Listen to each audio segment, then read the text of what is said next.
Yes, well, I.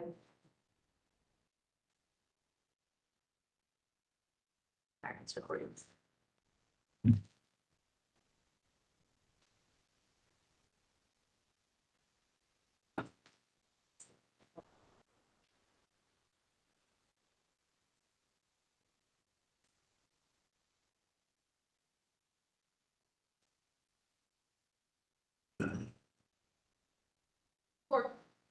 Yes. Welcome one and all to the April 24th installment of unedited. I believe I'm sure. Let's get staff. I swear everyone's sheltered. I do Stephanie Kensler, Planning Division. Okay. Call roll. Mr. Fleming, Yes. Ms. Gunzelman, Yes. Ms. Parker, Yes. Mr. Reeds, Yes. Mr. Sublette, Yes. Mr. Smansky, Yes. Mr. Mather. Yes. We have a quorum. Meeting minutes first. Okay, should good. Did everyone approve or review the February, we did have a forum that time? Actually, we did, but I had. No, we didn't have We didn't have enough to abstain. Oh. We need to do February. Let's do what we're talking. You have a motion for February. You to approve February minutes. Second. That was a motion by Ms. Gunzelman, seconded by Mr. Reeds, Mr. Fleming, Yes. Ms. Gunzelman, Abstain. Ms. Parker, Yes. Mr. Reeds, Yes. Mr. Sublette, Yes.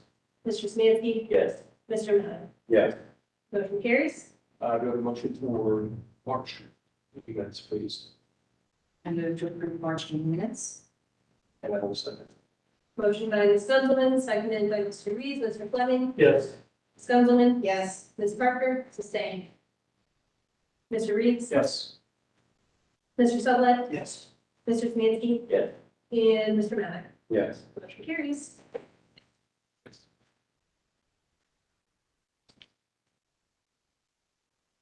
And we have this meeting minutes here.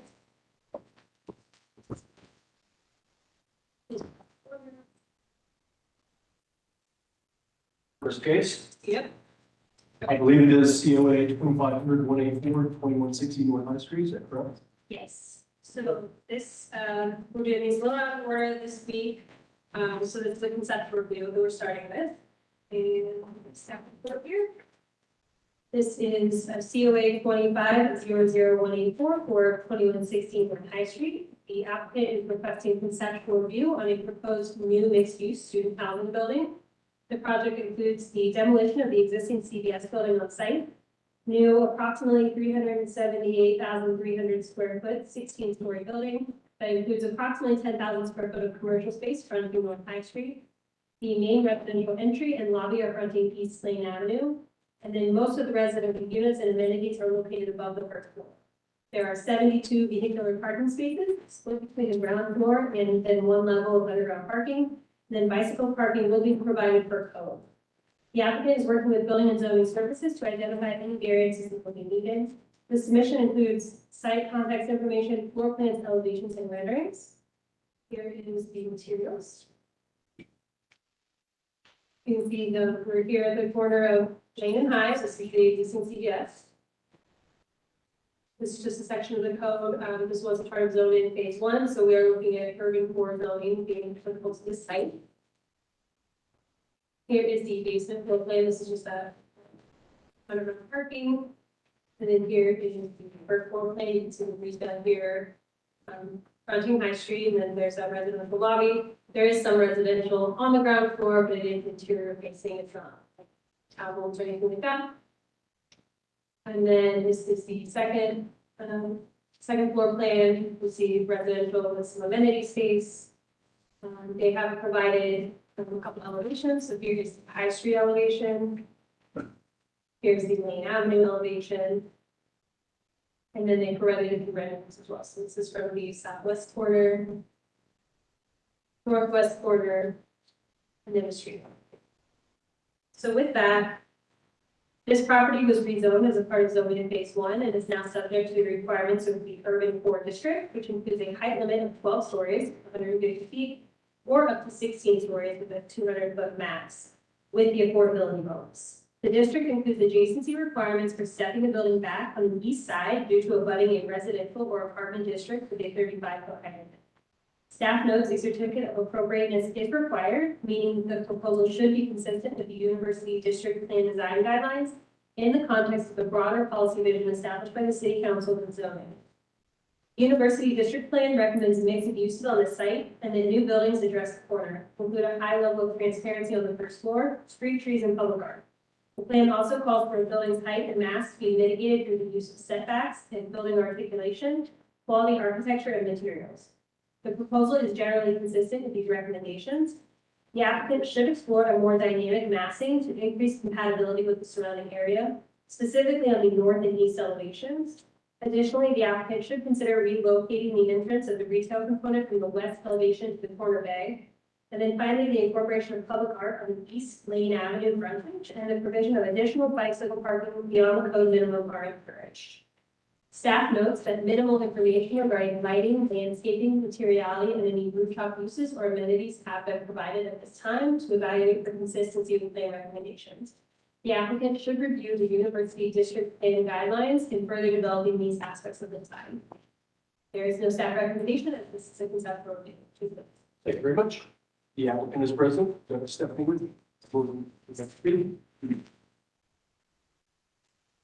Thanks.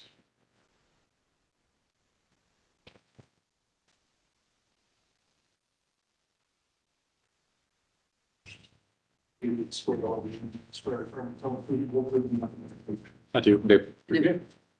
So we'd like to have the city's review and conservations. Yeah, absolutely. My name's Jim Buchanan. I represent Landmark Properties. We're the developer of the project.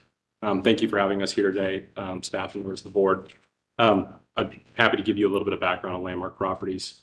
We're one of the largest developers of student housing in the country. Not only do we have a development arm, we have a construction arm, we also have a property management arm.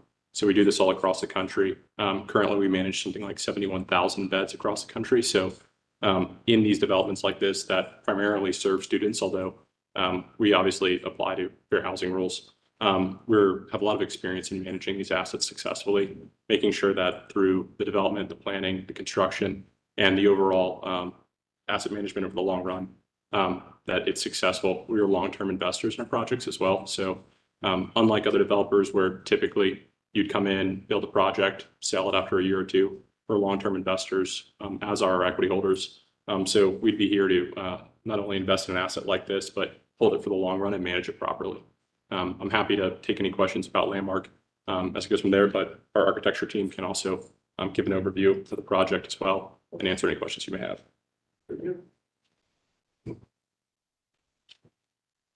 My name is Zach Jordan with BBCO. I want to thank you for the opportunity to present to you today. As we all know, Columbus is experiencing a housing shortage due to increased population and a lack of constructing new housing units to keep up with that demand.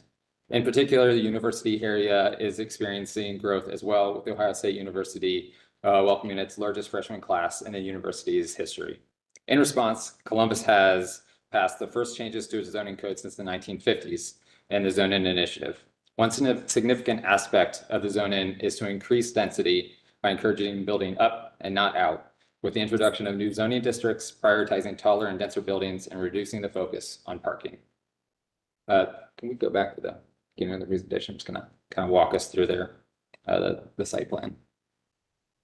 So the proposed project is located at the northeast corner of Lane and High and the current site of the CVS, which we demolished as part of this project. The current CVS building is not a contributing building, nor do we feel that it is appropriate in design or density for this particular site. The site it can be seen as a gateway from the neighborhoods and into the campus area. The parcel is now zoned urban core under the zone-in, which is predominantly walkable district, accommodating mainly medium and high-rise buildings and provides opportunities for redevelopment at higher densities. Urban core has a maximum building height of 16 stories or 200 feet with the affordability bonus. Step-up, step-backs are required when adjacent to residential lots, and there's no vehicular parking requirement, although bike parking is required. The proposed project is a mixed-use 16-story residential high-rise development with a focus on student living. We are intending to go to 16 stories so that we can provide affordable units within the development. Although there's no minimum parking requirement, we are proposing one level of below-grade parking that provides approximately 64 vehicular parking spaces. Bike parking is required at a rate of 1 space per 2 residential units and 1 space for every 5,000 square feet of retail use. This proposal will meet or exceed the bike parking requirement. The first floor, thank you, Stephanie, provides additional on-grade vehicular parking from Pearl Alley, along with access from below-grade parking and trash removal. The first floor is anchored by an approximately 10,000 square foot retail space facing High Street and the corner, with a residential lobby facing Lane Avenue. In response to the existing residential on the north side, ground floor residential units accessed from an internal courtyard or interior corridor will turn the corner and extend to the north, screening the northern property from the parking and trash pickup. The floors above consist of a mix of residential units and indoor and outdoor amenity spaces. The facade along High Street is articulated by 3 volumes of varying height and materiality. The material palette is derived from materials in the local context, with masonry and storefront at the lower levels and a panelized system and residential scale openings above. The ground floor is open and transparent to the retail spaces and the residential lobby, with recessed entryways and canopies. The Lane Avenue facade continues the design aesthetic while screening the parking and back of house functions facing the alley. The building is required to step back the residential lots to the east, 20 feet above 3 stories, and an additional 10 feet above 7 stories. The proposed project steps back the full 30 feet above the 2nd story to more closely align with the scale of the adjacent buildings, to provide additional airspace to those properties, and to reduce the layering effect of multiple step backs. The corner view, the southwest corner view showing the 2 main facades along Lane and High show the 3 volumes along High Street and the increased transparency from the ground floor through the upper levels addressing the corner. The view from the northwest highlights the taller, more slender forms that turn the corner and provide, again, increased transparency on the northern corner as well. The last view is the street level view showing transparency and openness on the ground floor, focused on the corner and stretching out with clearly defined recessed entries and canopies to both the retail and residential lobbies. These elevations reduce in transparency, with openings reducing in scale as we move closer to the existing residential uses to the north, to the east, and then the residential above grade. We feel that this project will help provide much needed housing on a site where density is encouraged by the new zoning. It will also ensure that Lane and High continue as mixed use and pedestrian friendly corridors with a retail anchor at the corner that is activated with the residential and student amenities above grade. Thank you. Questions?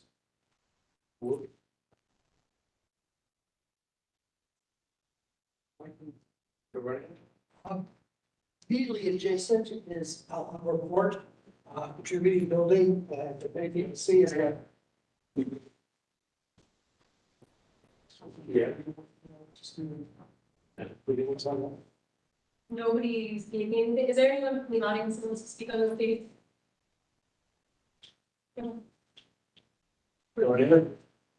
Yeah, generally, I think. Yeah, better to take care of it. It's possible. My name is Bob Singleton. I need to swear you in. Pardon? I need to swear you in. Oh, I'm sorry. It's okay. You swear to tell the truth, the whole truth, and nothing but the truth. I do. Go ahead. Thank you. My name is Bob Singleton. I live 3-4 blocks away from this building. It's too big. Afternoon, high noon, there's going to be nothing but shadow on the east side of that building, and it's going to cover every house between High Street and Indianola Avenue. Tim raised Alhambra Court Apartments. I'm worried about them. They're going to be about this far away from the backside of that thing. And what is anyone who lives in those apartments going to be looking at? I also wonder what they're going to be charged to live in the place. I doubt it's going to be affordable housing. I know that this new zoning plan from the city allows this type of construction in the urban core, but this location, you can't really call it a gateway. It's a barrier between the campus and the neighborhoods. It's just plain too big. And that's all I have to say. Thank you. Thank you for coming. Anyone else from the audience? Can I,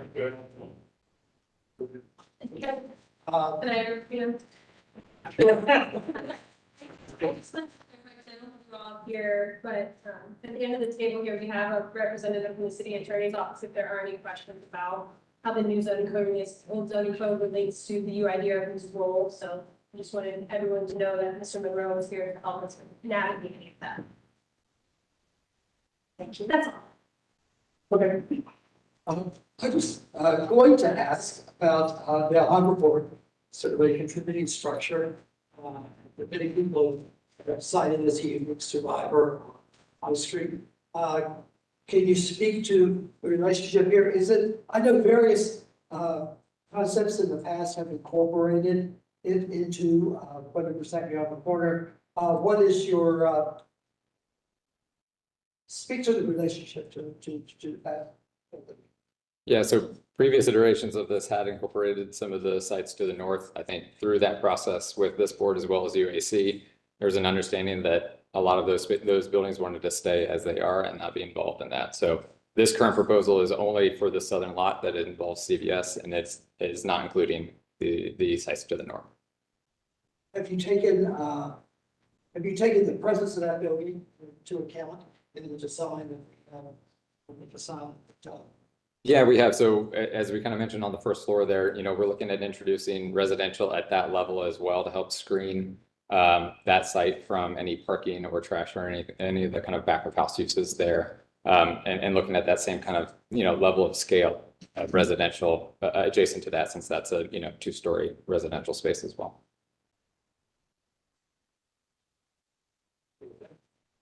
I have a curious question, if you don't mind. You guys cited there is a shortage of student housing. We have seen so many. We need to swear you in. If you have a comment, we need to swear you in. Oh, okay, I'm sorry. Swear from yourself, 3 Yes. Never mind. It's like, Oh, I can talk louder. We could have made. Yeah. What is your name, please? Winnie Mosenpour. You cited that there is a shortage of housing in Columbus or a shortage of student housing around Ohio State. But we are seeing all of these buildings built and being completed on High Street.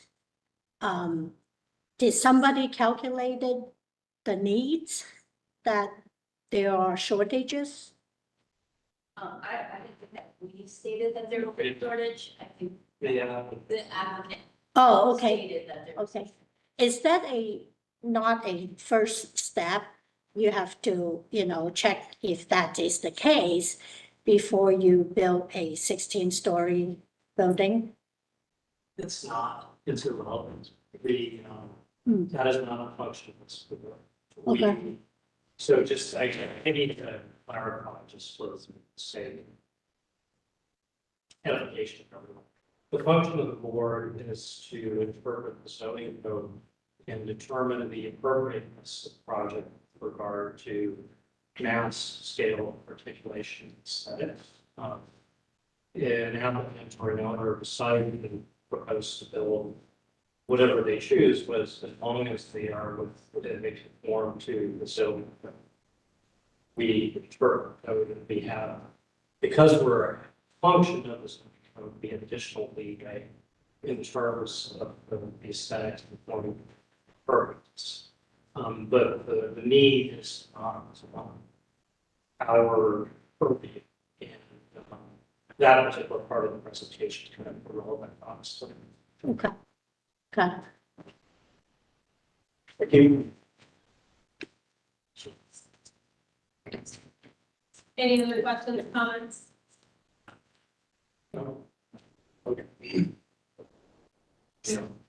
I'll leave the architecture up to the architects on the board.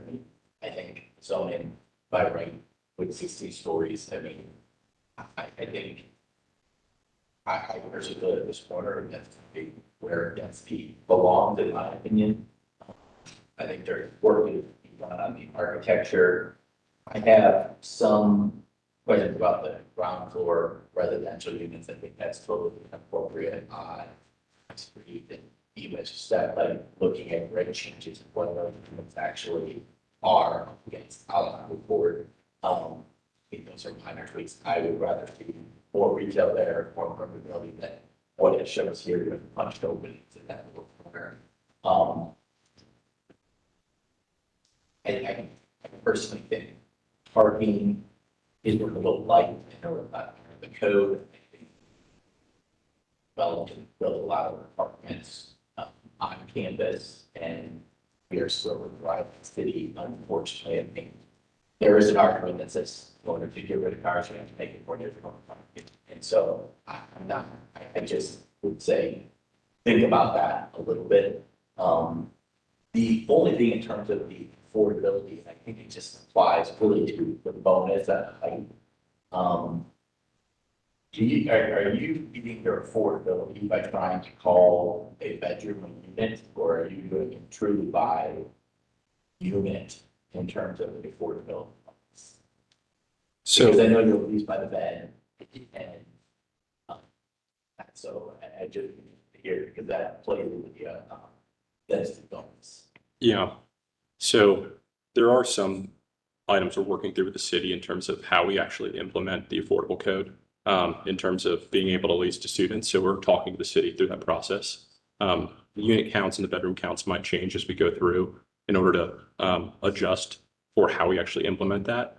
Right now, as we're planning it, we are looking at the units as individual units themselves. So the code says 20% of units overall. In order to hit the 16, we're looking at 20% of units right now. How we go about implementing that with the city at the end of the day might change. We're just having conversations with them in terms of how we are able to lease the units to students, which is sort of an open question for us as developers right now. And then instead of, I mean, it's interesting because affordability doesn't fall in our purview, but it's also to kind of the whole density bonus thing here. And you're one that I'm sensitive to the affordability. It is an interesting thing that there's a lot of work around. You say, hey, it's affordable for a bedroom because you lease by the bed. That's different than calling units and unit mixes on that one for bedroom.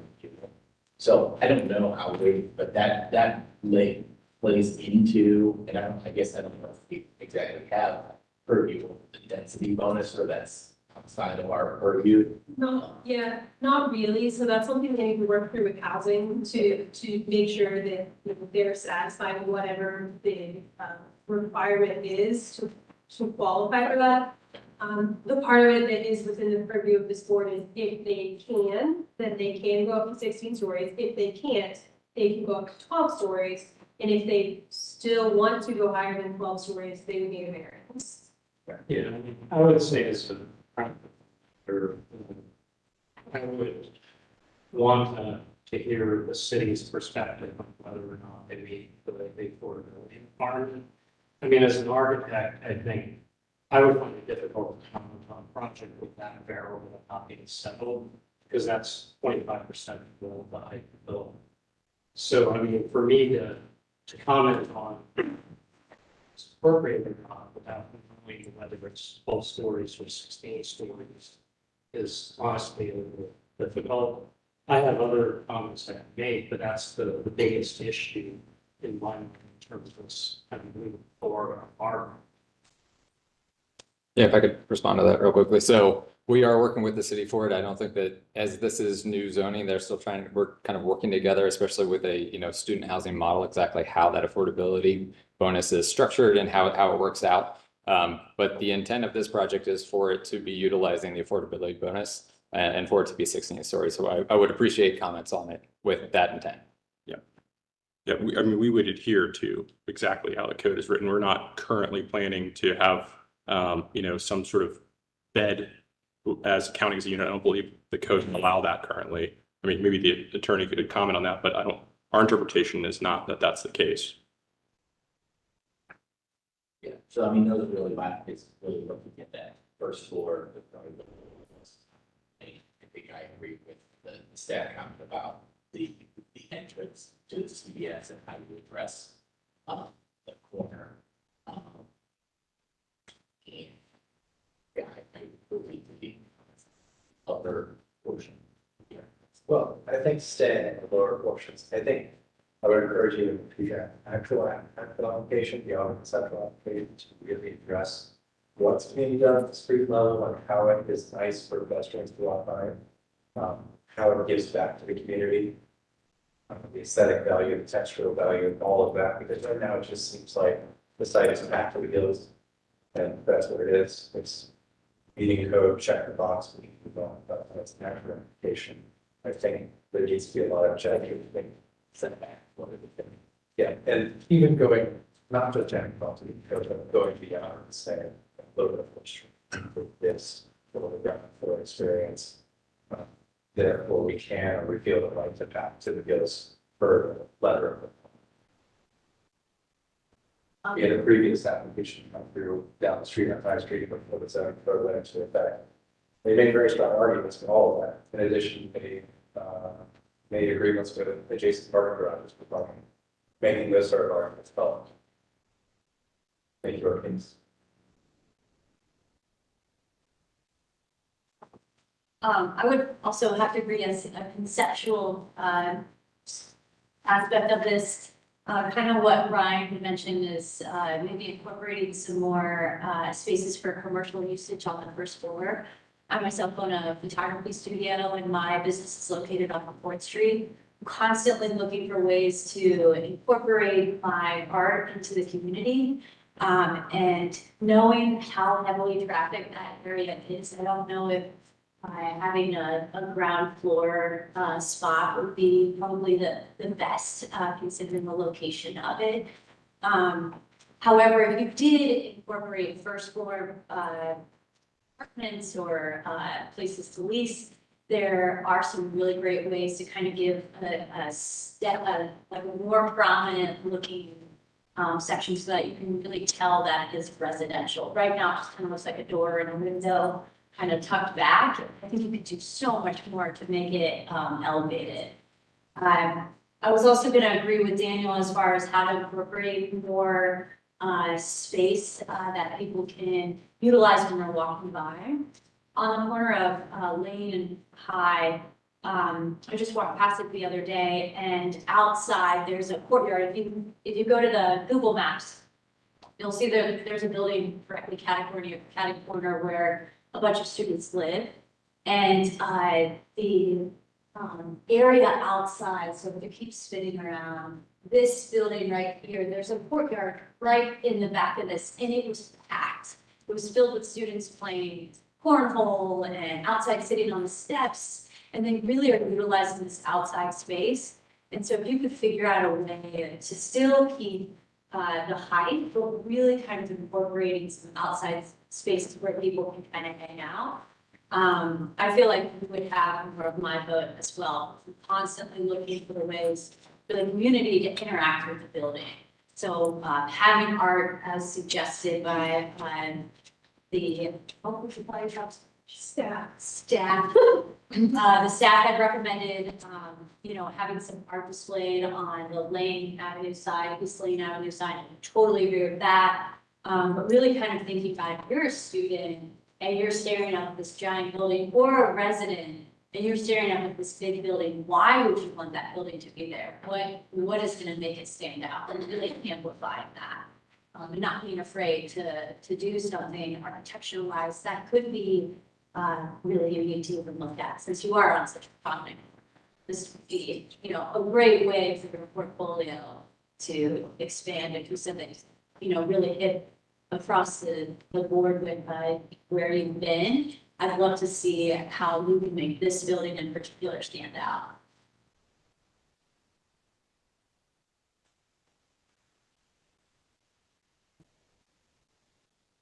Thank you. Yeah, so I'm going to echo what Daniel said. I think this building is very important, located on a very important corner. We all know that. It's the gateway into the university. It's also sort of the edge of a very important residential district to the north, as well as to the east. I don't see any sympathetic requirements that you're doing setbacks or even understanding sort of how this building facade is going to affect those neighbors. I don't see a Pearl Alley elevation, for example, and I realize it's conceptual, that's all something that has to be developed. And I know you're early on in the working in the development. I do recall from previous iterations of this building that we did ask for them to be brought down at scale, which may have been done through the articulation. I'm not seeing a lot of undulation in the facade that might help break that down. I know you've got a very odd site corner condition to deal with. This is kind of at a cant, which is my least favorite corner in the world in architecture. I wonder if there's something else that we can do there to really articulate that corner and really make it something that people can embrace. Where the retail is located, we definitely want retail on High Street, engaged users along High Street. I'm not sure this is really accomplishing sort of that. We know that the graphics in the window is something that CBS probably has right now. My concern is it's such a prominent area, and I almost feel like I want to see the residential on High Street and pull CBS to the corner and the avenue. That's just my opinion. Just because of that corner being so odd. And to me, it's on the location that would be used most. You can still get it on the corner, but that's just a suggestion. Other than that, I really encourage the applicant to really dissect the architecture, look at the aesthetics, and try to find something that really fits within this neighborhood. It just feels a little out of place.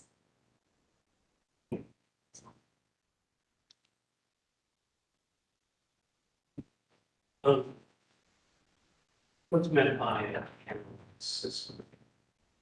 What material do you actually have? Yeah, I think we're still kind of exploring what that could be. For sure, on the first floor, we're looking at, masonry and aluminum storefront. As we go up above the upper levels, looking at, a variety of different materials possibly that would be able, to have an appearance that's similar to that as you go up above. Such as?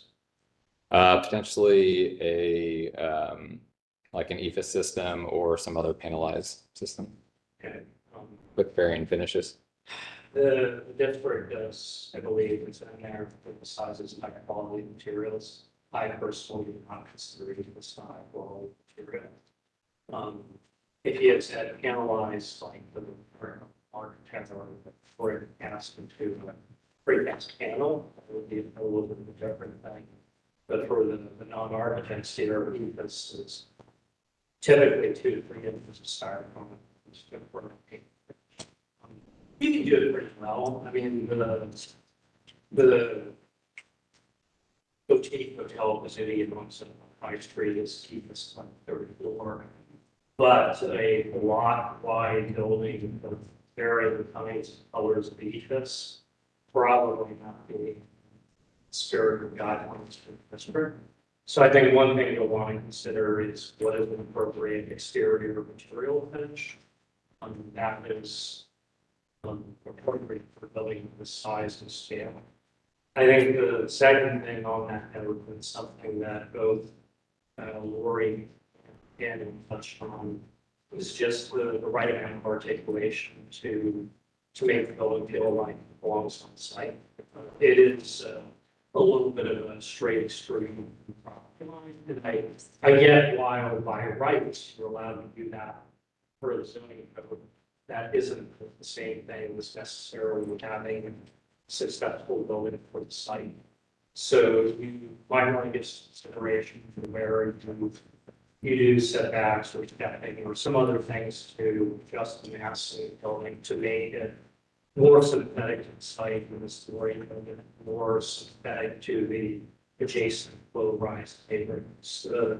I mean, certainly the indent between the two parallel west side of High Street probably could be placed somewhere else that could help do that. That's what we space. The other thing is the penetration, the articulation of windows is honestly a little banal. It reminds me a lot of the 10-story building up against the river. If you go west on Lane, it just, you got firm wall, and then it looks like you got one side of and there's certainly an economic argument for that, but it's not a great design argument. So I think it's just something to consider. How do you design this building in such a way that you mitigate the inherent mass scale of the terms of the setting it's in? This current big structures, solid wall with small buildings. So in terms of the overall height of the building, I'm fine with it. I think if the city weighs in favor of 6 stories, then fine, that's what the code allows. We do have purviews or weigh in on the overall design set. You can't just extrude the site, say by rights as a code gets to. So I think you've got a bit of work to do with the building itself to get it. And I mean, frank, harsh, but I will say, you all can certainly do it. You all do lots of great things in the city, but in case the message needs to be delivered, it's going to be flying together.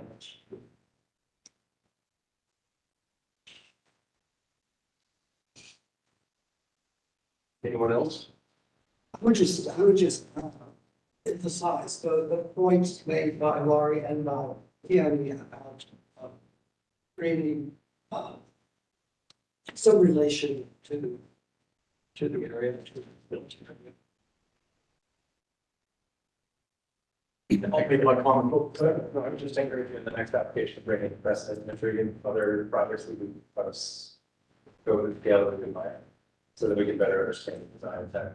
Analyze system is great, but showing us a very image of an example of analyze system, we get us on board next.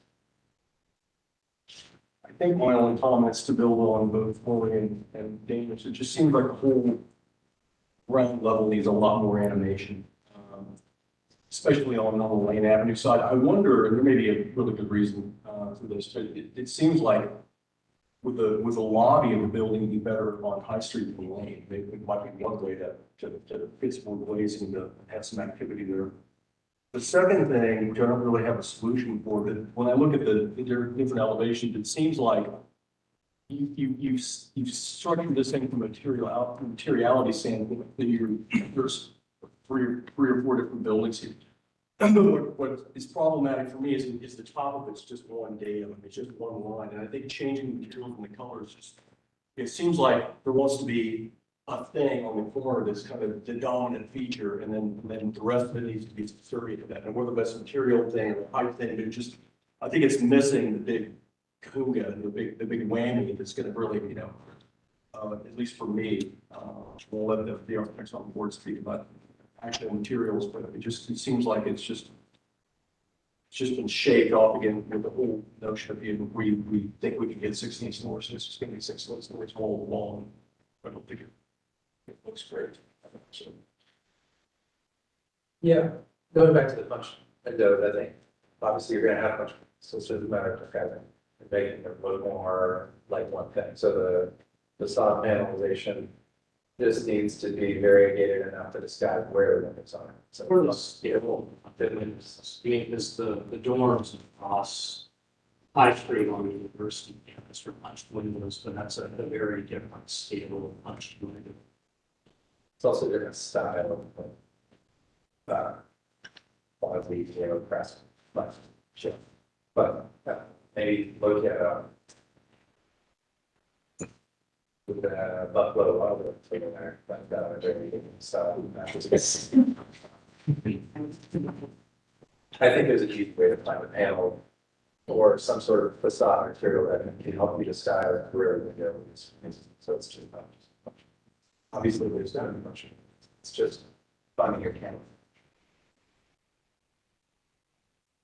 And kind of to the point of materiality. I know, with each system, there are a variety of different finishes that you can do. It is not just an acrylic finish. There are ones that, have metallic finishes, which we're proposing for potentially some of these areas, or ones that look more like stone and other materials. And I know that, a number of different buildings along this area and within the university district use them, especially when you get up above a certain level, maintaining, that masonry and stuff at the lower levels where you're interacting with the building. But once you get above, matching to some of those, I know we've used it before on previous projects that have gone through. So, I think we'll still be exploring what those are and potentially in the future be bringing samples. But I wouldn't want to just say EIFS is not an acceptable finish because it has been used throughout and it has a variety of different types. So,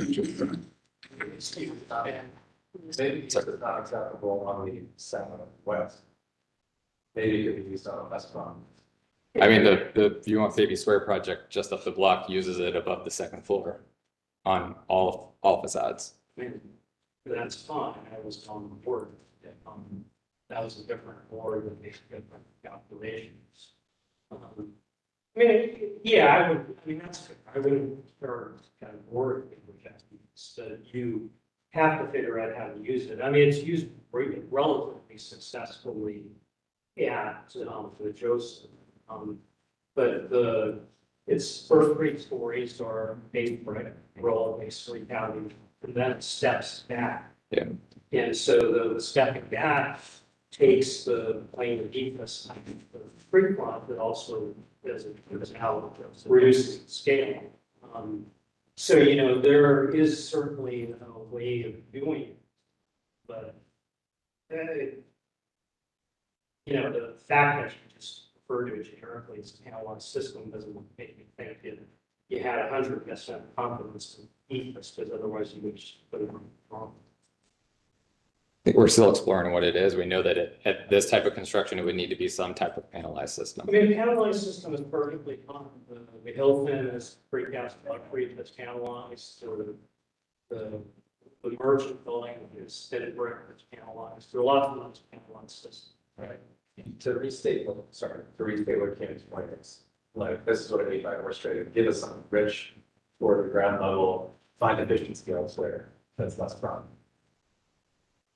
I think that elevation is way different than a 16-story with single punch windows. You just make those areas than that. So, Yeah, and if you get like, little sliver to that street thing to be this building, but this building is just a lot that nice.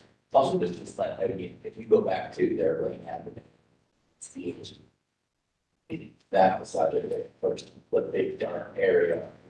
Just, it's a total different way of viewing that material than one flat facade.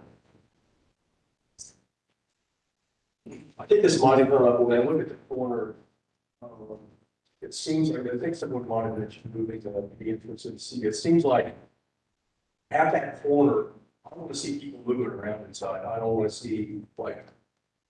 Sorry, well, I mean, there's what some closets are or whatever, but I think that wants to be, that's what people want to be coming in at. For that major regrowth. Yeah, I mean, that corner is very tight right there. There's the post for the street lights and stuff there. I feel pretty strongly that that's not an appropriate location for the entry to the CVS. We, along High Street or along Lane, provide opportunities for recesses with canopies and to kind of articulate where those entries can be, but trying to bring people in and out of that building on that corner when people are also standing on that corner and waiting to cross the street when it is very tight doesn't feel appropriate to me. I think we could definitely look at how we activate that corner and what we do. I don't know that the entry to the space is. Things in the design guidelines also that say about recessing entries, so Yep. they're covered. Yep. If you recess that entry, you have the overhang of the building above, you can create more space for entry. So, I mean, it's just because it's extruded from the your zero lot line. And that's the reason why it doesn't. Even in New York City, Yes. those scalable entrances. New York City. What's that? So we're not in New York City. I mean, I don't think that the entry at the CVS on that corner right now. You know, we can discuss sort of this with the tenant that currently exists there at CVS and sort of get their thoughts as well in terms of where their location for the entrance might be. We appreciate the comment. Well, I mean, the broader point is the corner entrance, dominates the corner, as people come from both sides. And the worst in New York where there are rather narrow sidewalks, a lot of peak. And just not hearing a really good argument about why a building entrance. Not my biggest, I mean, it's honestly, I think it's got a lot of base issues, but I mean, I think not hearing any good reason why you wouldn't want to put an entrance on. Like, that's, the point is. We'll certainly take a look at it. You want to? I did want to add just real quick, I realized I didn't say what I liked about it, so sorry. I got carried away on the other aspects of it, but I did like how there was a spot up top that people can have access to outdoor space. I thought that's great. I do a lot of events at OSU, and I know people are really looking for that outdoor elevated area. So I think that would be used quite a bit. And then I also like that you added some street trees and that it is pulled back, but we'd love to see more landscaping, how you're gonna light it, what that looks like. But like that you have started that aspect of it. Yeah, I love that. More of this. Yeah, yeah, like that. That's an outdoor patio, isn't it? What? Yeah. Yeah. Yeah, and I think as part of the staff comments, it was looking at introducing more public art on the building as well, especially on that Lane Avenue facade. So that's definitely something we will be exploring in the next iteration. I'll channel Emma's Hollywood. I mean, this is a better proposal than one from a couple of years ago that stretched more. And took down part of the just lawn. So I think, you know, work, like I said, I'm not opposed to it on the basis of both. I also like that you included parking below. I would think about how many handicap spaces you'll have available, just because I know that is accessibility is a big thing that I'd like to make sure that we incorporate such a large building and think about that. And absolutely with bicycle parking and, you know, just making sure that it's something that a student would want to arrive at, and to drag and their friends. I'm on the corner and high lane. Thank you. Who else? I guess all we got is time. Do you have questions?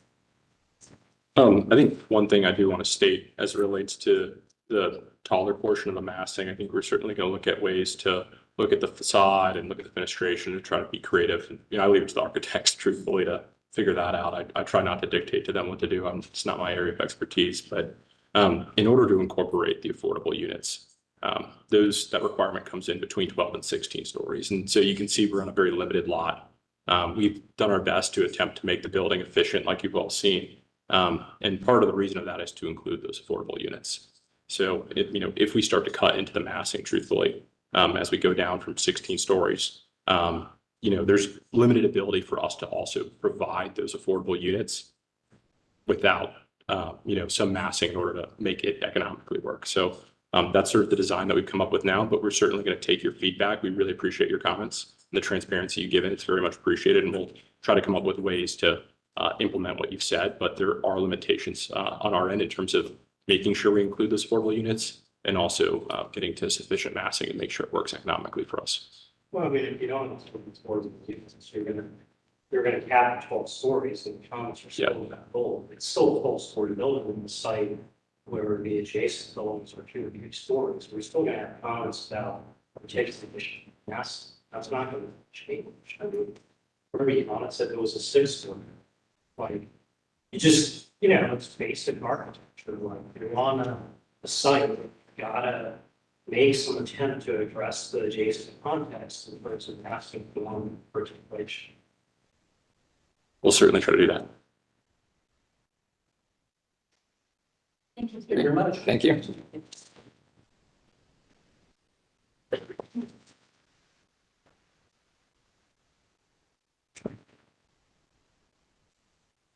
Which moves us onto the COA 00644. Yeah. 1501-07, what you got? This is a continued application. The applicant is requesting review and action on the parking pad at the rear of a multi-family residential property. This work has already been completed. Staff notes that this property has several proposed items for work being completed without a COA. The applicant is working through the other items and will return for review and approval at a future meeting. The submission with the site plan and then before and after photos. Actually, don't think I included the before and after photos, but I can find them in the file if need be. But here is the revised site plan. The application was continued from the February 2025 meeting, at which time the board requested a reduction in the concrete paved area and a landscaping plan for the unpaved area. The applicant has provided an updated site plan. At the April 2025 business meeting, the UIDRB asked for clarification if a rear yard tree was required. The applicant contacted Building and Zoning Services and was advised that a tree was not required. They also asked to confirm that the area where the concrete will be removed will also be landscaped, and the applicant advised that it will. The revised proposal is generally consistent with the University District Plan. The property is recommended for lower intensity residential. As such, the plan suggests at least 20% of the total lot area should be preserved as landscape open space behind the principal structure. 4 parking spaces max per building and no double stacking. While the proposal does include 4 parking spaces, the parking is double stacked and there is only a 12.6% landscape rear yard. However, the applicant has made the changes requested by the board and has increased the permeable area on the lot and is providing enhanced landscaping around the perimeter. As such, staff recommends.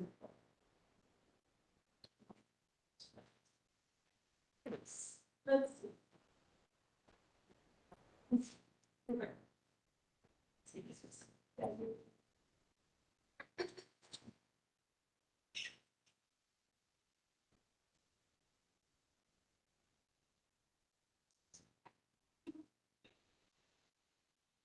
We can call up our applicant, ask if they have anything to add on for this one.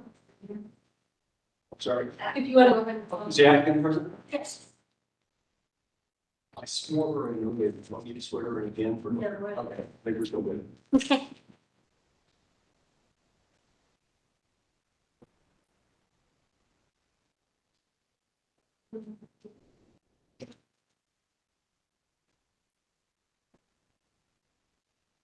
This is, okay. This is the garage that was there previously that has been down, and then this, so the site is down, with the concrete pad. At last review, I think it was around February. Yeah, it says down here that we think we were at like almost 10%, rear yard, no under. And so the board had requested that this section of the concrete be removed, leaving this as a walkway, those back steps. And then the applicant provided that there was a plan, because in these photos, wherever they went, you can see that this is all gravel. So she is now proposing that he mulch with shrubs, and then that section appears. What's the X's represent? This is the concrete that's being removed. Okay. So it's a 15x7 area. So if I'm reading those dimensions, basically. By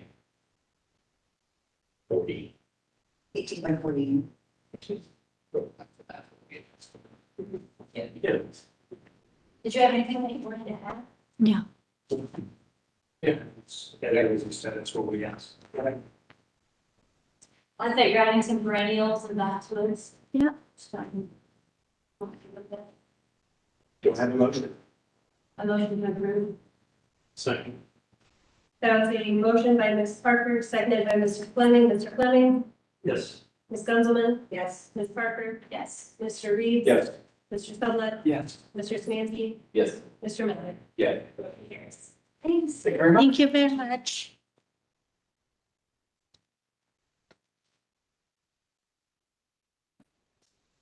which I believe takes us to COA 25-00293, 319 East 17th Avenue. All right.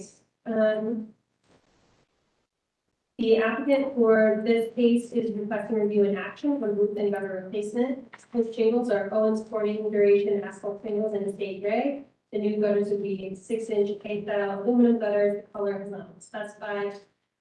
The submission includes existing condition photos and scope of work, which I can show you here.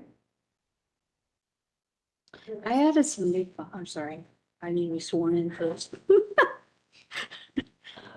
Yeah, let's go through these real quick. So these are just some photos of the room.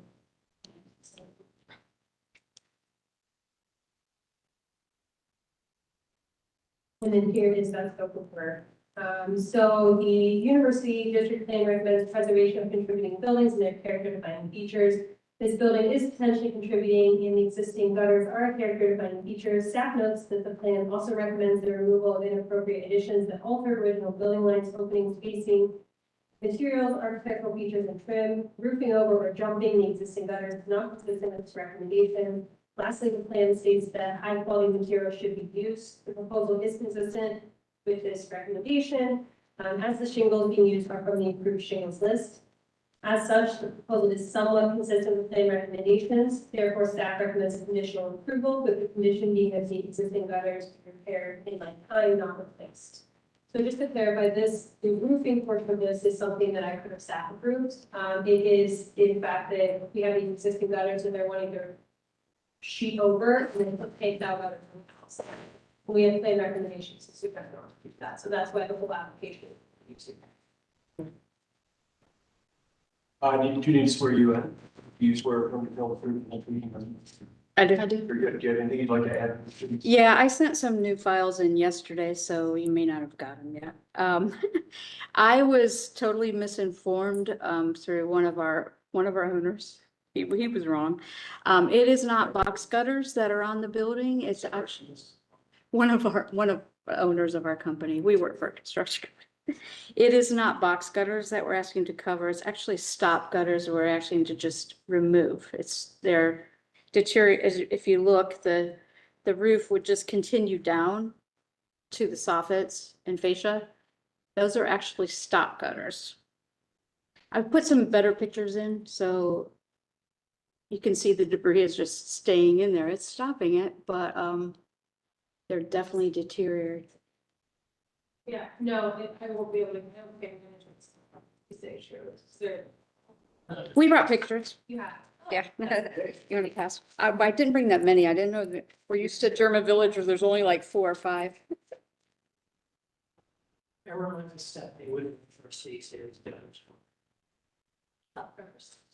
So basically, it's not a box gutters. Right. It's not an architectural box, which we can repair box gutters and do box gutters. That's not a problem. But these were actually, so it's just a metal piece that comes up. And then there's brackets that hold it on. It's a drawing. That's too. So there was some, I checked in with our HBO office and there was some debate, are they box gutters, are they stop gutters? And I was totally wrong, I know. But I did check back in with our historic preservation officer and either way, they are still a sexual defining feature, so the plan would recommend not covering them, removing them, replacing them with K-style gutters. The plan would recommend repairing them.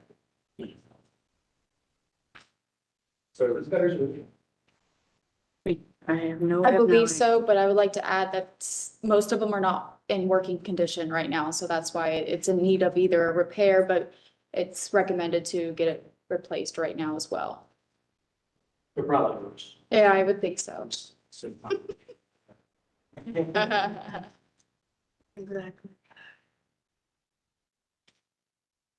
I mean, You're replacing the whole roof, right? We are replacing the whole roof, and with the stop gutter, I've learned a little bit more about it, so that the roof follows the same pattern, so at the roofing, the slope is still there. You just take off that outside piece, and so then it would go, and we would have then drip edge, And then the gutters will go right below that to actually work as a gutter, where these are just collecting debris right now, and they're, And the box that will collect the debris. it will.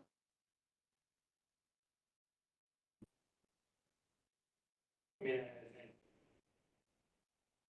I think the stamps, these are part of the original construction in their character on the traditional building.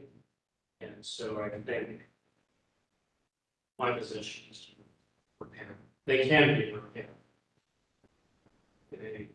Admittedly, it's much cheaper to get rid of them, but standard gutters, and it comes with the price of maintaining the character in the neighborhood. So that's where I. Stephanie, are you able to get a picture of the building for us? So if you want to replace it with a box cutter and then you just. kind of- No. No, But this is a quarter off the soffit, it's built into it, right, because it's kind of a built-in. You're seeing the other side of the wood. from what I was told by, there's a drawing in here. So the roof, It might not be. Yeah, is this in there? that's not. Okay. It's not, that's what I thought, it was the very end. That the slope of the roof continues down, just like it would on a normal roof with a K-style gutter. That piece rises above it. So it does, there is no, it doesn't change the shape of the roof as it comes down. Yeah, the challenge is the stop gutter actually does have like it's like a profile to it that would totally be removed if the roof went down over the top of it. You put a K-style gutter on the outside of it. Mhm. So that's what eliminates the architectural value of that. But I mean, I would think, is there a way to look above at other ones there? It's just in such a bad repair, so it's so bad. I would be fine. I don't know, only one vote, but I would. Think it would look a lot cleaner and nicer for the community, but It's in the roof would be, we're definitely doing that. element for sure. And we were looking to put like the red ridge roll in there, or to make it look right, where right now it's got asphalt shingles on the ridges. So we were looking to make it look a lot more aesthetically nice, where right now it just looks awful, Yeah. which would add to the architectural that the district likes, right? But yet, yeah. See what everybody says. Yep. Thanks for the one vote, though. If it was like windows or doorways. Oh, or I anything know. that, I guess, not very nice. The color of the gutters that they want to do too, which I had sent in, is black, which would conform to the look of it with the brick and everything. Right now, the gutter system, I mean, they put like downspouts made out of PVC at random parts in it. You can see in the pictures. There's random different things going on there, trying to get the water down and flow off of there.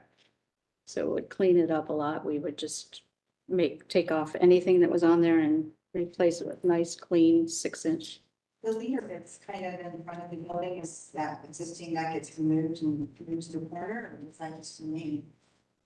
The piece that's right there, that's that ugly piece of PVC there. Yes. What we were trying to do, and I think in the pictures, did you hear? Yeah, the green? green highlight. We were trying to take things to the corners and come down where we could, so that you didn't have that obstruction in the front of, it's running across the roof. That would be highly recommended. Yeah, it's We're- not in working condition either right think- now. I think we wrote it in green lines, so it goes over to the corner and then comes down. So the board could either approve what they're requesting. Could go with staff recommendation to repair it, or you could continue the application and ask them to provide additional documentation that they can or of the deterioration or how they're not working it, if that is, would weigh in on the repair versus the replacement. For the rest of like things here, it's It's just a matter of whether we want to. I mean, the internal gutters, from a modern perspective, terrible heating, because they degrade the weight. It's not a big building. But I mean, you know, lots of elements are up in the front, but the distributing building, really lousy ideas from a modern perspective. High roofs, which we have applicants. I mean, I think, I think there was a case last year where it was a box that we replaced. So I mean, I view this as a question. It's just.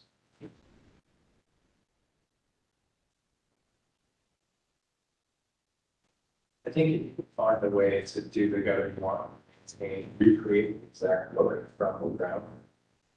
Then I would be willing to consider it, but I think you need to communicate that and to provide a proposed detail, not just. Recreate the detail and just show gutters stuck onto the side of the patient. That doesn't really address under from facade. Are you asking for additional information for the soffit piece as well, or, and then also trying to keep that architect characteristic of the, that's on top of the existing gutter right now as well? I think it can go either way. You can just tear off what's there now and replace it with color. Okay, Or you can figure out another way that looks like it's what's there now, but in a way. okay. Because what's on that drawing right now is just a K-style gutter, and there's only a 2x piece that we would have to remove. I mean, and these stock gutters have already been repaired multiple times, and it's hard to repair an existing repair, and it's gonna turn into who knows what. I mean, it could be the simplest job as well. I mean, there's a couple different ways that I'm thinking of what you're asking for and what you're requesting for, which we can provide. I mean, even the owner himself is like, let's get rid of these completely because the issues they've had in the past, and we don't want any more leaks inside the house.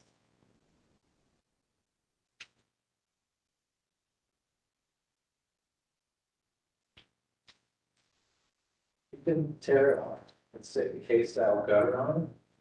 I think the detail provided goes with that, but it doesn't address anything else about structure that would be exposed. Okay, You're gonna see exposed rapids of the roof from the underside of the strong. Because this gutter system is provided top as well. Yes. Would you give us approval to take a portion off so we could see what it looks like and give it to you? If we could do that and get the pictures to you, maybe we do it on the back or somewhere where it's not visible, but that way you could see how it's constructed. So, and then maybe then you'd see from the way our guy drew it, and we're going by his, because you know, we're not right up there on it and I don't have it pulled apart, but I can't take apart something without your approval either in historic areas. At least I know I can't, like in German Village. I have not been a part of any case where a test has been approved and they do IDRB. I would say the risk of doing that is they might have to build it. If they look at it and say, no, this looks repairable, then you may have to rebuild what was taken down. Well, yeah, that goes without saying, but if we don't take a view of it, none of us really know what it is, right? I guess is my point. But I don't want to pull off a piece and then, It would also be helpful for you to have it looked at, just to Mhm. say that it is or it's not repair. right, That would also be smart to bring. Yes, my only comment is, yeah, it has to be poured off. It's not repairable, but a half round gutter looks a lot nicer with older houses than a K-style gutter. Can be. It's just impossible. And it's more, and then looking at those, here's what's there, is the whole. And, you know, what happens is soldering sort of wears out. It leaks. So I get it. Here, it's clear ordinance how you repair monitors. It can be done, it's just, it's a little bit more necessary repair, it's a little more trouble. So I think the question is sort of the balancing act, you know, in fairness to the owner, what's the right under control. But I think, again, let's go back to that, we've asked for these cases, we can go to other rooms to repair tile roofs or rebuild box windows. So, yeah, sorry, but I don't see, given past precedent, how to allow them to do what we had asked other rooms. Well, and I think we need to remember what the coding guidelines say, and that's really what we're reviewing against, not, you know, whether it's more expensive or not, or, you know, it's gonna take longer or whatever, it needs to be based on what's in coding guidelines. So unless it is something like it can be demonstrated that it's not repairable or something like that, but the coding guidelines recommend, you know, preserving character by features. Yeah, that's what I'm trying to say. If you can find a cheaper way and still maintain a character feature of that soffit and together, or at least profile, all for it. I just think we would want to. Okay. If you could continue it, then we'll try to come up with solutions. Try to get up there and see. Yeah, but they were probably not done. She's saying there's K-style gutters on the lower roof, but that may have been something that was not approved and they just stuck them on. So I'm sorry, this is our first meeting. So. I'm interested in having a conversation and being open to any recommendations. Just because they're there doesn't make them right. I know. I'm ready to get this project moving forward for our client, but I understand what you're saying and we have to follow the guidelines. So we'll take a look at it and see what we can get to. Before we continue. Yes, we need a motion to continue, and, just to clarify, I mean, if it would be of any help to you all, you know, we could staff approve the roof replacement portion of this. And, you know, we could separate. The only problem is we don't want to do the roof because we would have to continue the roof further down. Yeah, That's- But I think what you're saying is that, but if they say, hey, look, we're supposed to, guard on repair, you don't have to come back here. Right, yeah, we can just communicate to them typically at this point, right, with the continuance, yeah. Yep. Yeah. Yep. Okay, so we need a motion. I'll make a motion. I'll say.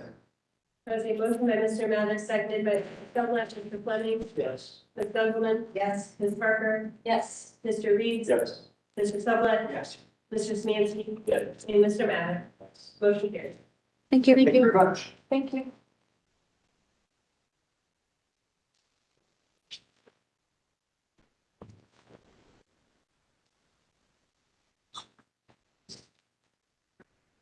Yes, I appreciate that very much.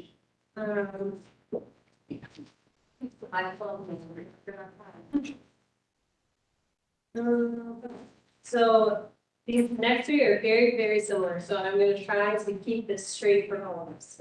Our next case is COA 250038 for 41 East 9th Avenue. This is a signage application. They are requesting review and action on a new signage packet for the Highline 9th. The proposal includes the following three signs: a 51.82 square foot awning mounted internally illuminated aluminum channel letter sign, a 17.5 square foot internally illuminated aluminum wall sign, and then a 15.5 square foot per side internally illuminated aluminum projecting sign. The submission includes site plan, renderings, and signage specifications. Here are the materials for this one. And we can see the color palette here, the different logos. Here is just a detail of those different signs, the size, what they look like. See them identified here on the site plan. And then here are the elevations, State House sign here on the canopy, the wall sign here, and then here is where the projection sign is. And then we just get into the specifications and the size, mounting power for each of those signs. So with that, the University District Plan recommends projecting in wall signs that are logical and complementary component of the overall storefront. The plan states that internal illumination may be appropriate. The proposal is consistent with these guidelines. However, the plan also includes recommendations for sign size and placement that states that larger signs on larger buildings may be appropriate. Finally, the plan allows for 2 signs per frontage, and this proposal has 3. As such, staff recommends the application be continued to allow the applicant time to revise their proposal to be more consistent with University District Plan guidelines. That's all there is. All of them? What? Let's read these for all 3. No, this is Give the, them one at a time. we did it one at a time, Okay. not one sign at a time, one building. Yeah. So, you were from Chelsea, Old City, and that's great. I do.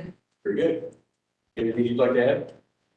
The next 3 applications, these 3 applications are part of the State House acquiring property, 3 different buildings within the university impact area. And they all have similar signage. The signs are supposed to be identifying that this is one group of owners who are providing a certain quality of housing for students in this area. You'll see similar sign characteristics throughout, the white channel letters, various red accent items. And this is the one that is called Highline.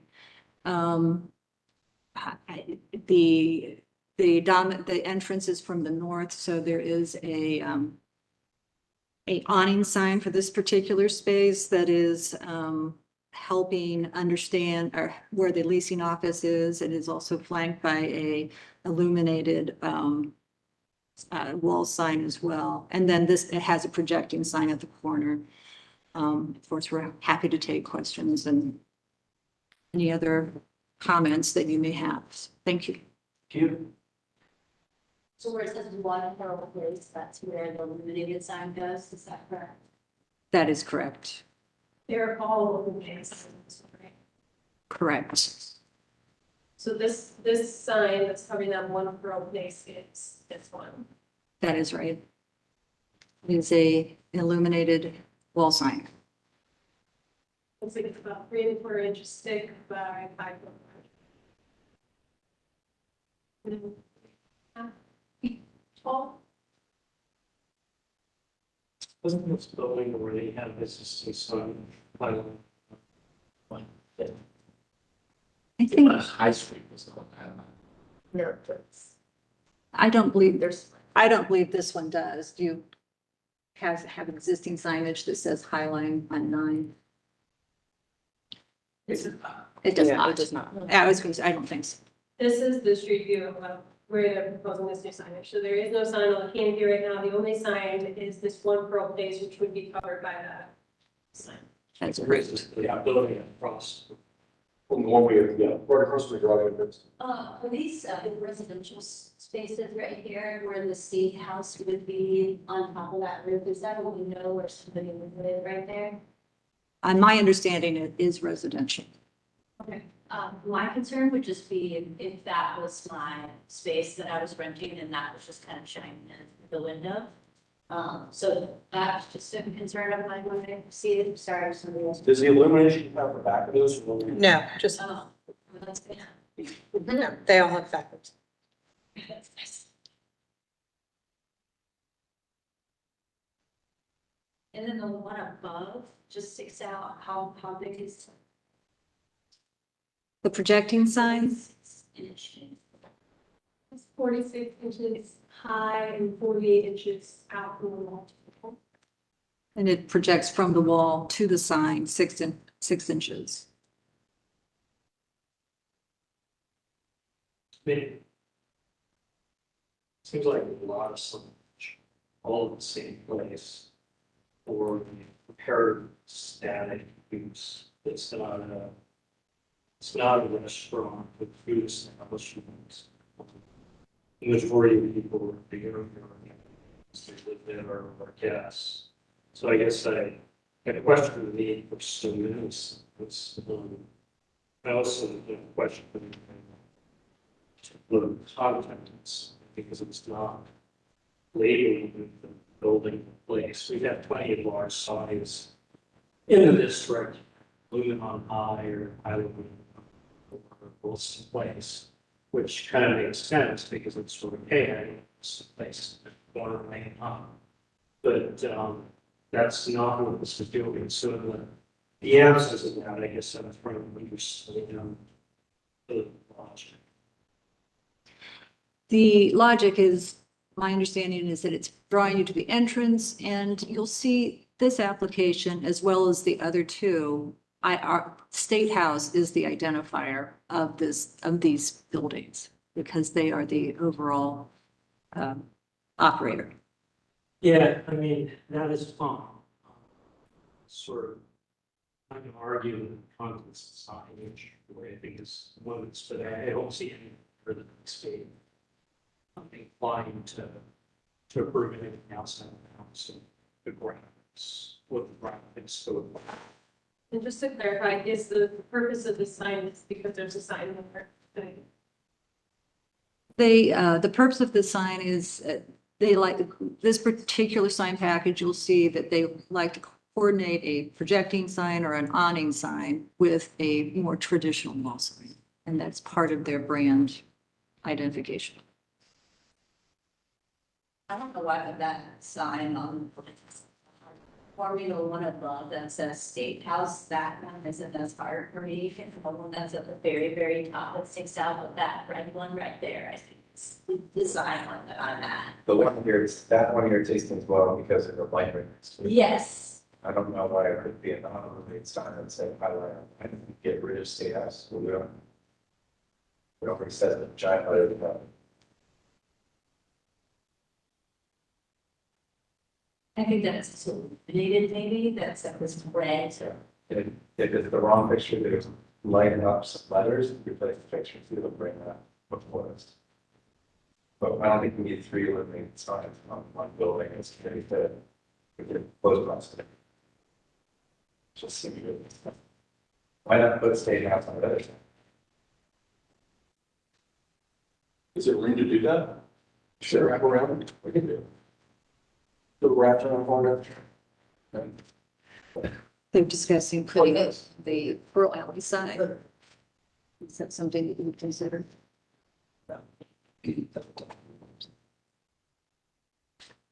And we then asked for them to come back with a revised plan. Indeed. Yeah, the staff recommendation is continuing to, so I think.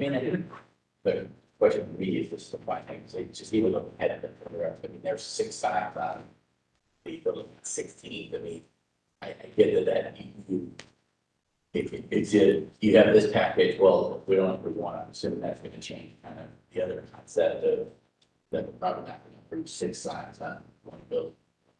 3. And that's my general opinion of this is that we've done more signs at different places on location, but never 3 in the same location. And my personal big one, I think mine is the illuminated red doesn't need to be there. Right? The sign there is fine, red illuminated. I don't have a problem with the State House. I have a big issue with the projector design at the top. It is just out of place for that building and the canopy and what is there and that setback. Really, that's the one that's the big issue. And the plan does include guidelines for projecting signs and their height from grade. Says should be located above the storefront display windows or transoms and below the second story windows. And we went through this with the pier. Yes. Longer, but it was a longer, and it was fit within the. Was it projecting? Was it just a fixed sign? It was, yeah, actually, you're right, yeah, and so that was, this just seems totally out of place. Up to that. So you're saying that the one that's on the building should actually be lower? Yes. The height of the projecting sign is inconsistent with their recommendations. Projecting signs are generally like pedestrian oriented signage, so the no. And if they only had 2 signs, they wouldn't have. Well, they still would because of some of the inconsistency with the size and placement of the signs, but having 3 on the same side is possible. Right. So just going down to 2 signs doesn't necessarily makes that. They're on there. Issues. Would you be willing to lower the sign that's at the very top, you know, the, Projected sign, is that something that would be something we could revise? We could take it back. Okay, take a look at it? we'll take a look at it.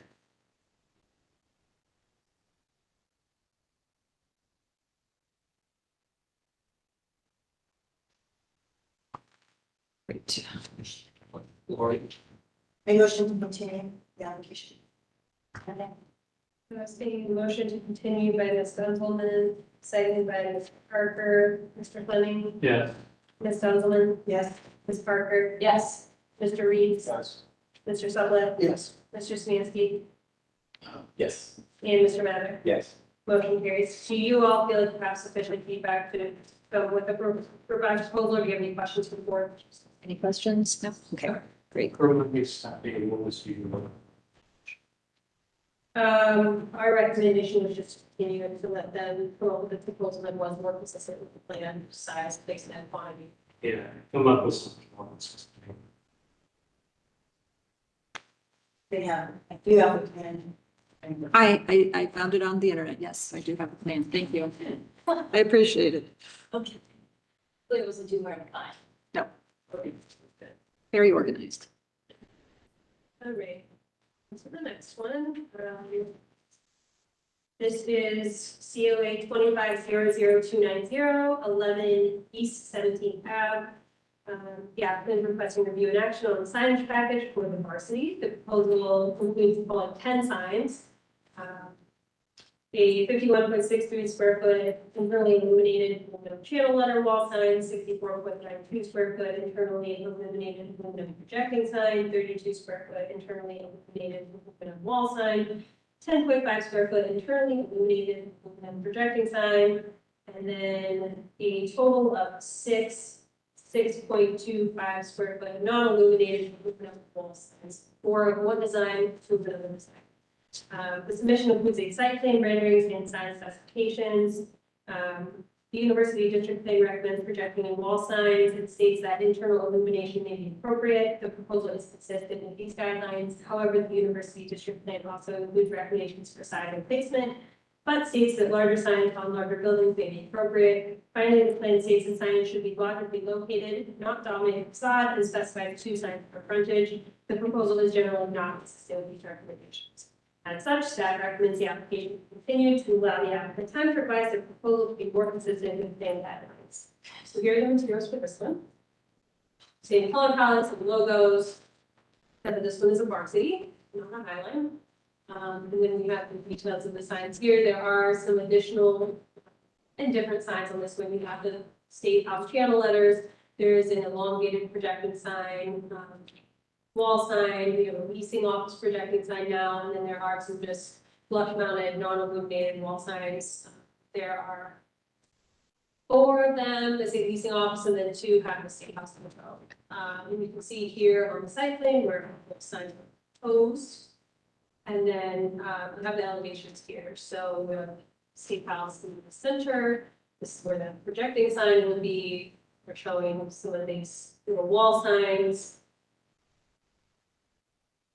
We have the entry signage here, another leasing office sign, logo and leasing office signs. And then similar to the last package, you have the detail of each sign, the size, mounting, and dimension. That's. Okay. Do you have any comments on? Well, I have a few, so this particular building has 2 entrances, one at the south and one at the north. And that is why we have signage on both of those points. And I do have a question about the large State House wall sign on the west facade. That's the one that, yeah.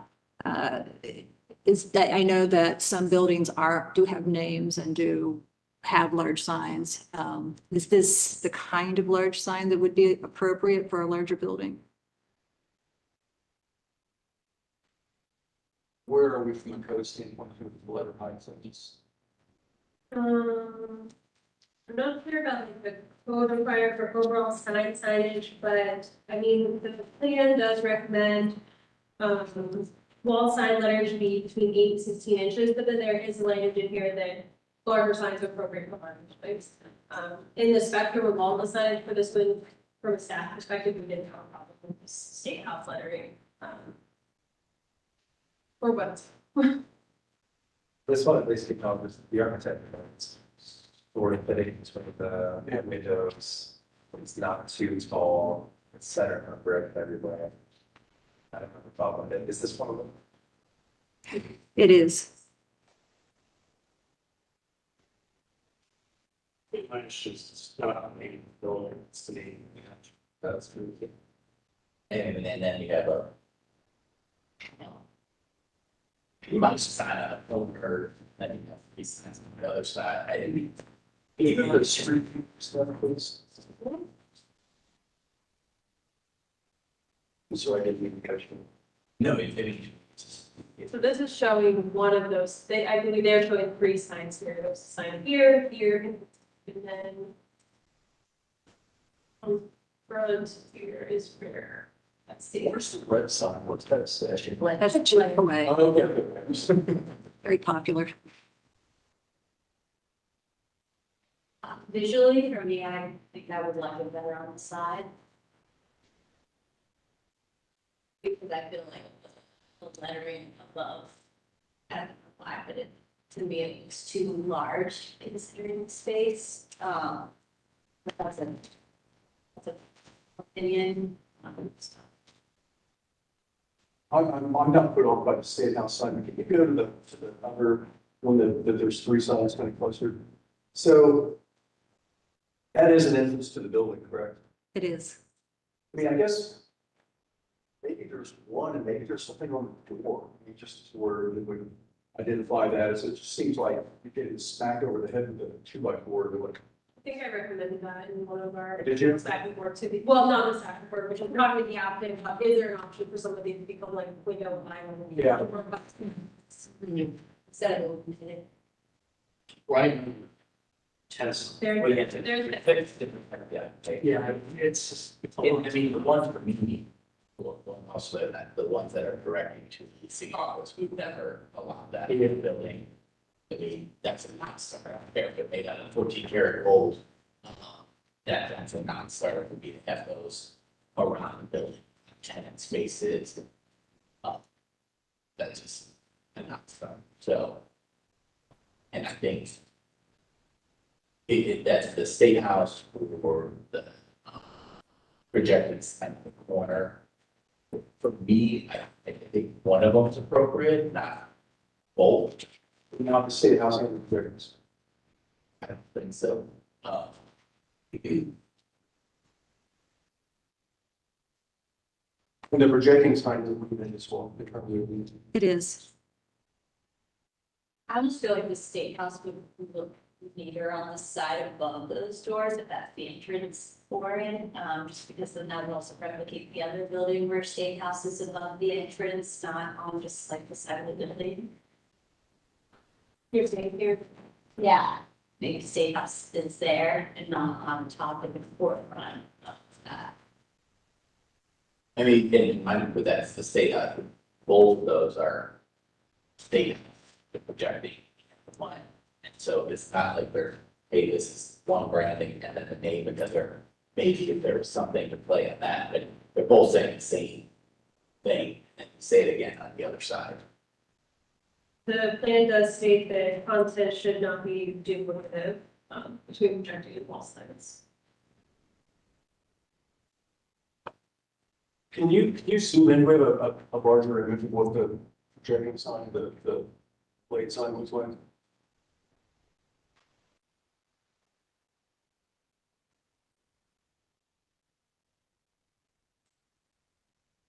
I like that. I think it could be lower. Maybe lower too. Still on the brick, but. Yeah, still on the brick, but just above the stone, yeah, would be, Between. And above the tree, I'm sorry. above the tree perhaps.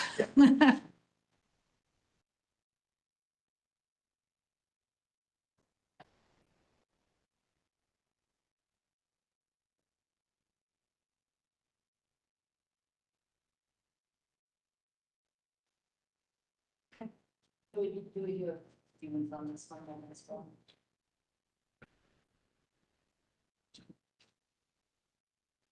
Did we, so we touched on this sign, the projecting signs. Was there a general consensus about quantity of signage here? Maybe it's just too much. We talked about the leasing office signs, but there are two of these logo signs around the building as well. I'm assuming maybe one at each entrance. Could we, I think there is one on, I can't remember, I apologize. I think there is one on the west side facing High Street and then, let's see, where's the other one? No, there's just the one that's, Main challenge is the unfit architecture. Yeah. and then there's just an aluminum panel on the south side near the south entrance. I think smaller up within, like the large sign that's just illuminated is, I just feel like that would be something that would could easily be destroyed by people who are walking by. It just also seems like it could give off a lot of light pollution.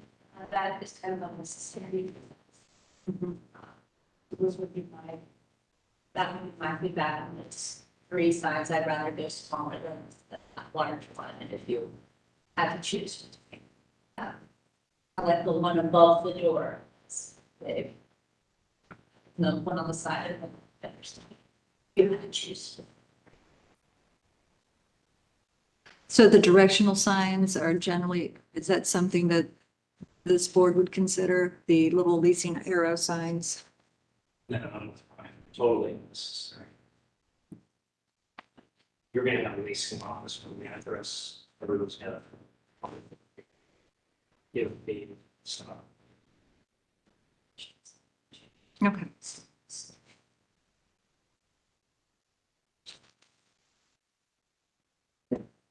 Anything else for this one? Anything else that you I'll make a motion. Was a motion by Mr. Mather, seconded by Ms. Parker, Mr. Fleming, Yes. Ms. Dunkelman, Yeah. Ms. Parker, Yes. Mr. Reeves, Yes. Mr. Sublett, Mr. Smanky, Yes. Mr. Mather. Yes. Any other questions to the board on this one? No, thank you.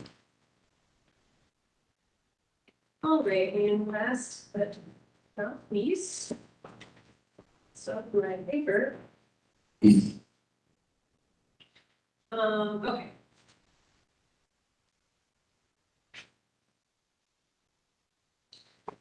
COA 25-00291 for 1494 North High Street. The applicant is requesting review and action on a new signage package for the varsity, Highline.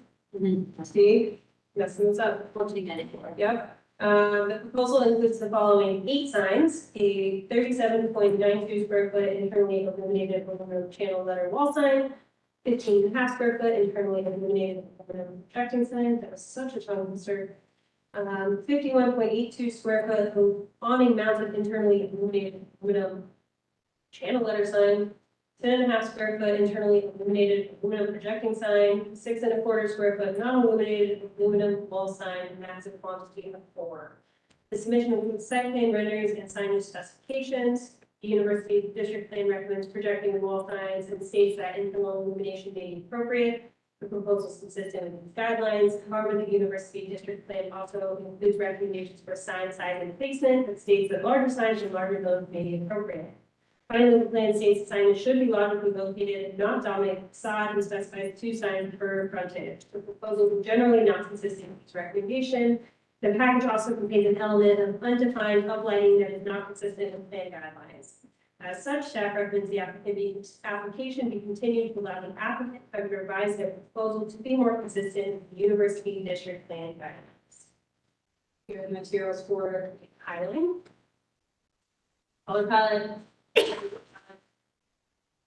Here are the details. So there's a State House canopy sign here. There's a State House wall sign that's towards the roof line. We have this projecting logo sign, a projecting leasing office sign, and then we have the flush mounted non-illuminated leasing office signs.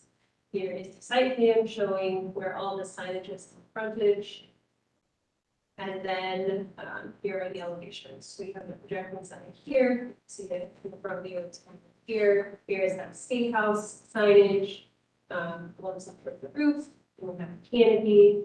This says state house on the high line. This is where that lighting to be determined is at, and we have a projecting sign here as well. State House, I believe, places the big burn on a minute. Yeah. This sign. That high line is there, correct, right? They're not. Or, that, that correct?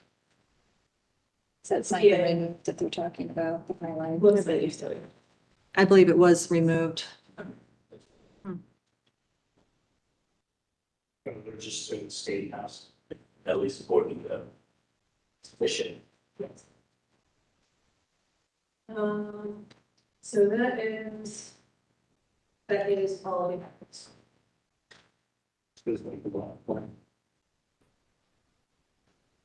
I mean, I'm saying, for me, saying, this is the previous application there. The leasing office signs for the flush benefit are necessary. The sign limits on 3 or people that over the top of the building can't be doing places to like say all over the lawns. Staff did talk to the applicant about this state house sign potentially being relocated to here. For the size adjusted, just because it is the size of the sign in this location is pretty tight. I think it's crowding that space with a bunch of big. So Steph, can you go to street view, because I'm trying to understand how far it is from the state house on where it goes on the brick or on the panel with the left. How far is it to the canopy? Is it right there? Yeah, should it be there? Yeah.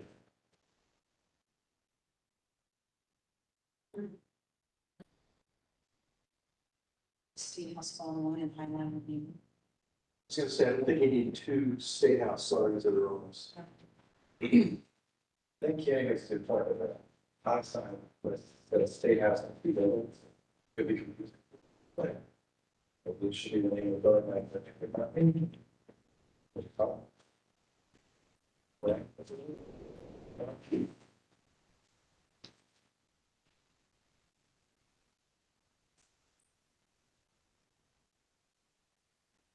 Great. I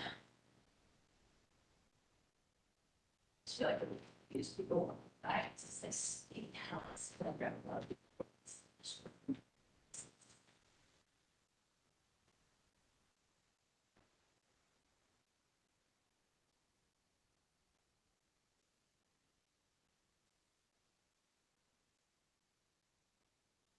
They're similar to the previous. Understood. Just read it, I think I've seen such an aggressive sign package. It's just too much, and I don't, it's for you guys to figure out what's important, and like you can slip down. There's just way too much. I think you need to choose whether you're pedestrian or whether you're trying to get the top of the, it's like we have both of those, and it's what are we going at with the pedestrian experience for ending on the top of the building. If the 2 state houses there make no sense. We just had the directional signage for the leasing, which, I mean, you have plenty of roads in any big city that leasing office in it, you don't see it getting you on each building. So I think you have to think about what's important. I mean, for my part, so the, where you get the state house highlight, that is the leasing office, right? On that canopy, that's where you go to lease. That's my understanding. So, I mean, I could see that, and then maybe a blade sign on the opposite corner of the building might be appropriate. But I don't think you need two state house signs. I think that's kind of weird. And the point about who you find to identify with. I guess this acts as identifier for if you're looking for where you go in. I think the state house looks better on the thing than it does on the building. It just size wise, it doesn't really complete off. Yeah, my point is, I mean, typically signs at the top of buildings, you see at office buildings are great, like, this is a pedestrian experience, people walking down it, it's not, you're not seeing this from a distance that's blocked by other buildings, so it really is, you should actually show that, because that's like, that's what it is, that in the short north, they didn't put the Gill House on top of it. That's the pedestrian level of what you're trying to get the attention of, and that's just fine.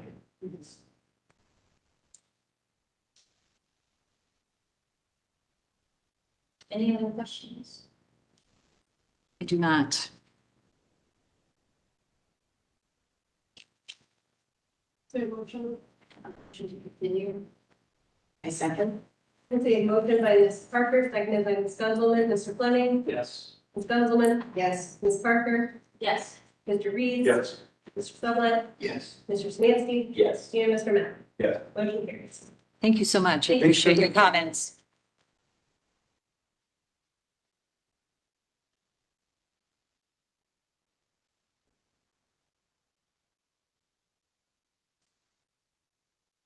Give them a sit out to staff approval. There's 4 of them. They're all rough shingles. Thank you for being here. Moving from staff, 3 approvals. I second. Actual leaves to still. That was the motion by Mr. Fleming, seconded by Ms. Gunzelman to approve the staff approvals. Mr. Fleming, Yes. Ms. Gunzelman, Yes. Ms. Parker, Yes. Mr. Reeves, Yes. Mr. Sublette, Yes. Mr. Smansky, Yes. and Mr. Matt. Yeah. Motion carries. And we get a motion to adjourn, unless there's any other business. Any other business? I can't make motions. Motion to adjourn. All second. Okay. 5:46. AM. Thank you all. Yeah, this is actually longer than we did. Yeah. Months.